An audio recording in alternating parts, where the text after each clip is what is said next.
दुनिया का सबसे बड़ा लोकतंत्र भारत, सबसे बड़ा राजनीतिक दल दुनिया का भारतीय जनता पार्टी और दुनिया का सबसे युवा आबादी वाला देश भारत, और उसमें भी भारतीय जनता पार्टी ने 45 साल के युवा को भाजपा का नया राष्ट्रीय अध्यक्ष चुनने का निर्णय लिया है। 5 बार के विधायक, छत्तीसगढ़, सिक्किम जैसे राज्यों के प्रभारी और जीत दर्ज करवाने वाले, युवा मोर्चा में हमारे साथ महामंत्री का शानदार काम करने वाले ऐसे भाई नितिन नवीन जी को अब पार्टी ने राष्ट्रीय अध्यक्ष चुनने का निर्णय लिया। ये भाजपा के लिए तो गर्व का विषय है ही, भारत के लिए भी है। जेन जी के लिए नरेंद्र मोदी जी ने एक बड़ा संदेश दिया है और भाजपा ने संदेश दिया है कि आइए राजनीति में। 1 लाख युवाओं को जो आने का आह्वान प्रधानमंत्री जी ने किया था राजनीति में, उसमें नितिन नवीन जी 45 साल की उम्र में जब अध्यक्ष बनते हैं तो मोदी जी केवल कहते नहीं, भाजपा सबसे पहले करके दिखाती भी है।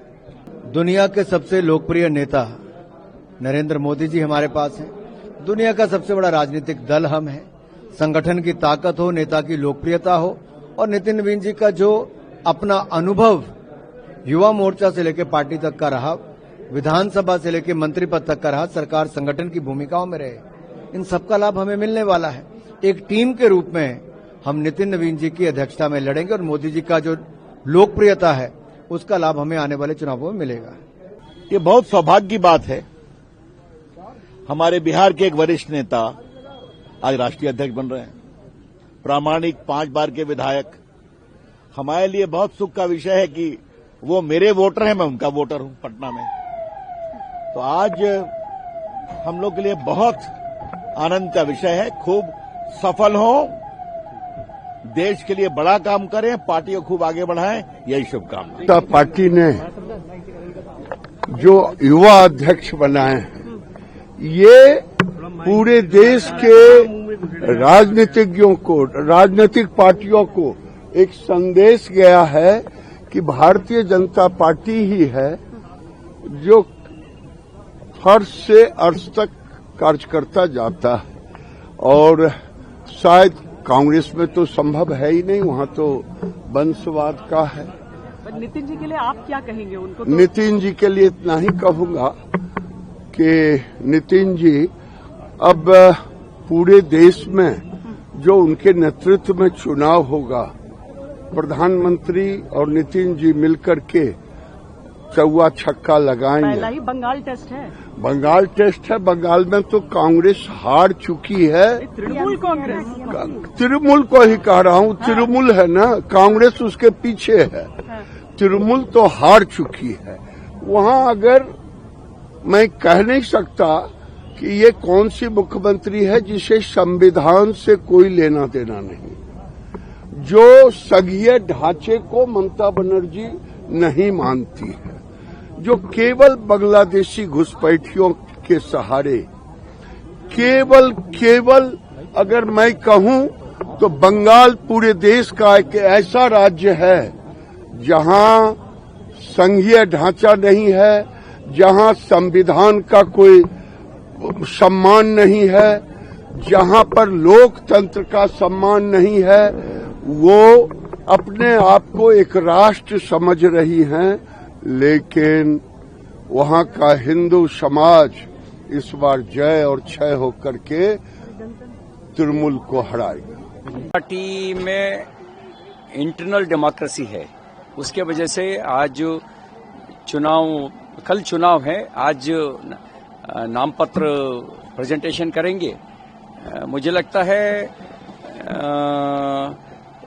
नितिन नवीन जी इलेक्टेड होगा, 100% पक्का है।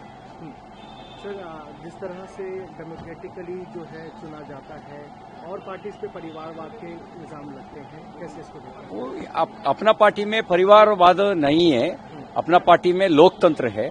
लोकतंत्र के वजह से कार्यकर्ता सेलेक्ट होता है। परिवारवाद में केवल परिवार के सदस्य को वो इलेक्ट करता है। अपना पार्टी में सभी कार्यकर्ता अपना परिवार का आदमी है। केवल अपना परिवार में कौन पैदा होता है वो परिवार नहीं होता है। सभी कार्यकर्ता अपना परिवार का सदस्य होता है।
हैं।